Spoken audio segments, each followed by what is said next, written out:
लोग जो है वो हिंदी का पार्ट 1 चंद्र गहना से लौटती बेल का रिवीजन करेंगे। इस रिवीजन में हम लोग इस तरीके से करेंगे कि पार्ट का जितना भी प्रश्न है उन सब प्रश्नों को मैं क्या करते जाऊंगी, आप लोगों को बोलते जाऊंगी और आप उनका क्या करते जाएंगे, उत्तर देते जाएंगे। हम एक भी प्रश्न को क्या करेंगे, छोड़ेंगे नहीं, ताकि हम लोग मान लीजिए हमने पहले पढ़ाई किया था, उस समय अगर मान लीजिए कुछ चीज़ छूट गया होगा तो हमारे रिविजन में क्या हो जाएगा, कंप्लीट हो जाएगा। अभी मैं आप लोगों से क्या करती हूँ, मैं मौखिक पूछ लेती हूँ, उसके बाद हम लोग तुरंत क्या करेंगे, उसको जो है वो लिख करके दिखाएंगे और मैं उसको क्या कर दूंगी, मैं चेक कर दूंगी। इससे आप लोगों को क्या हो जाएगा, गलती का भी पता चल जाएगा।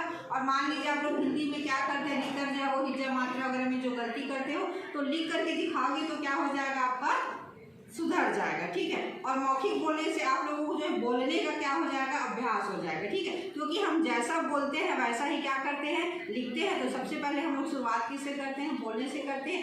एक एक पॉइंट टू पॉइंट हर एक लाइन का जो है मैं प्रश्न बनाऊंगी और उस प्रश्नों का उत्तर क्या करना पड़ेगा, आप लोगों को जो है वो देना पड़ेगा। मान लीजिए आप लोग नहीं दे पाते हैं तो फिर उसका उत्तर बोलेंगे, वही बच्ची जो क्या करेगी उसका उत्तर जो है वो देगी, ठीक है। तो चलिए शुरुआत करती हूँ मैं। जितने भी प्रश्न बन सकते हैं एक पार्ट से, चाहे 20 प्रश्न बने चाहे 50 प्रश्न बने, हर वो छोटी छोटी चीज़ों को अपने क्या करना है, तैयार करना है। इसलिए तैयार करना है कि पता नहीं बोर्ड वाला हमको कौन सा प्रश्न दे दे, ठीक है। और हमको यहाँ पे जो है वो सभी बच्चों को क्या करना है, पास होना है, मतलब हमको 100% जो है वो रिजल्ट देना है। इसलिए उत्तर भी क्या क्या करेंगे, सभी बच्चे जो है वो उत्तर देंगे, ठीक है। लौटती बेल कविता को किसने लिखा है,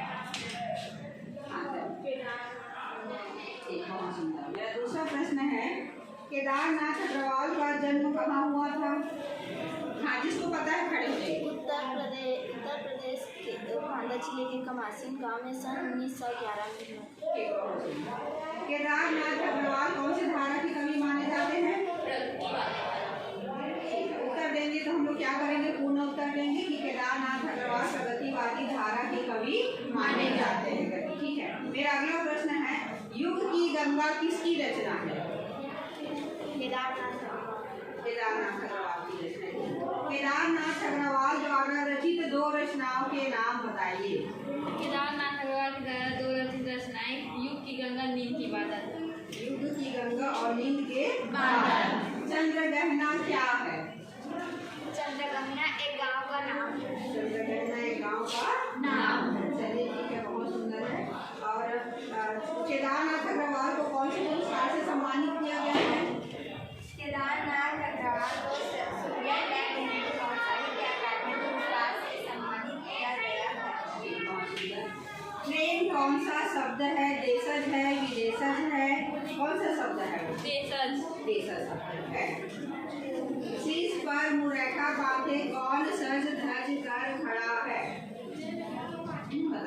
चने का पौधा। कीजिए। अलसी के मनोभावों का वर्णन कीजिए। इसका उत्तर कौन बताएगा। पौधे पतले होने के कारण ढेर पतली कमर लचीली कहा गया है। अलसी मेड़ पर कहीं भी उग जाती है, इसलिए अलसी हठीली कहा गया है। अन्य पौधों के साथ मिलकर उगती है, इसलिए मिलकर उगती है, ऐसी भावना व्यक्त की गई है। विजन किसी व्यापारिक नगर से क्यों श्रेष्ठ है। विजन किसी व्यापारिक नगर से क्यों श्रेष्ठ है। विजन जब शांत हवा प्रेमपूर्वक करती है, इसलिए व्यापारिक नगर से श्रेष्ठ है।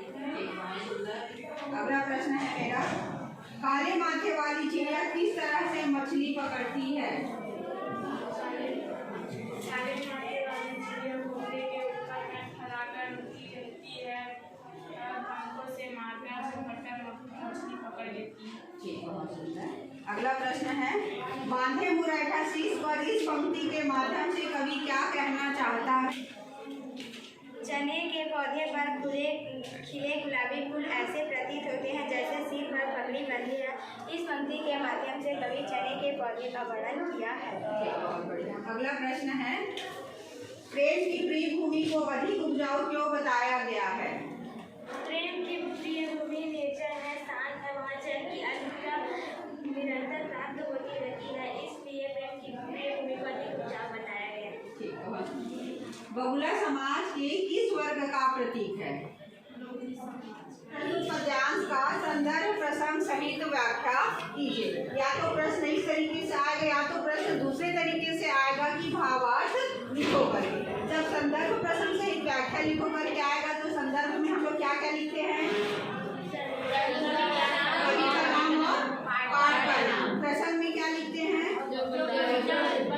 जो मेन कविता में जो बताना चाहता है उसको लिखते हैं, व्याख्या या अर्थ आपको मालूम है। और लास्ट विशेष में हम लोग किन बातों को लिखते हैं, जो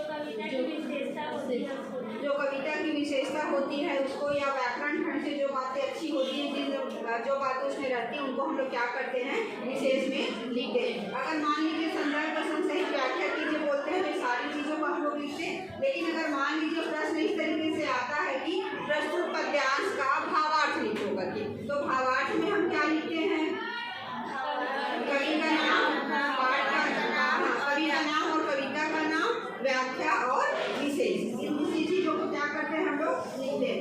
पद्यांश है जिसको मैं बोल रही हूँ, उसके बाद आप लोग उसका भावार्थ बताएंगे। पहला पद्यांश है, देखा है चंद्रग्रहण देखता हूँ मैं। पाठ का नाम चंद्रग्रहण से लौटती बेल। कवि का नाम केदारनाथ अग्रवाल। भावार्थ। कवि कहते हैं कि मैं चंद्रग्रहण गांव से आ रहा था, तभी खेत की मेड़ पर बैठकर एक छोटे से चने के पौधे को देख रहा था और वह कम ऊंचाई का था और उसमें खिले गुलाबी फूल ऐसे प्रतीत हो रहा है जैसे कि सच धंसकर खड़ी है और उसके पास में उगी अलसी के पौधे, और जो कहती है कमर की लची अलसी का पौधा जो कमर की लची, जो देह की पतली और कमर की लचीली है, और कहती है जो इस नीले फूल को छुएगा मैं उसको अपना हृदय दान दे दूँगी। का वर्णन मुक्त छंद कविता छाया। सुगे का स्वर कैसा होता है, टेढ़े होता है। टेढ़े, मतलब सुगा कैसा आवाज निकालता है, टेढ़ी आवाज निकालता है। सारस का स्वर कैसा होता है, सारस का स्वर ठीक होता है। चने के सिर पर किस रंग की पगड़ी सजी हुई है, गुलाबी सजी। एक पेड़ की ऊंचाई कितनी है,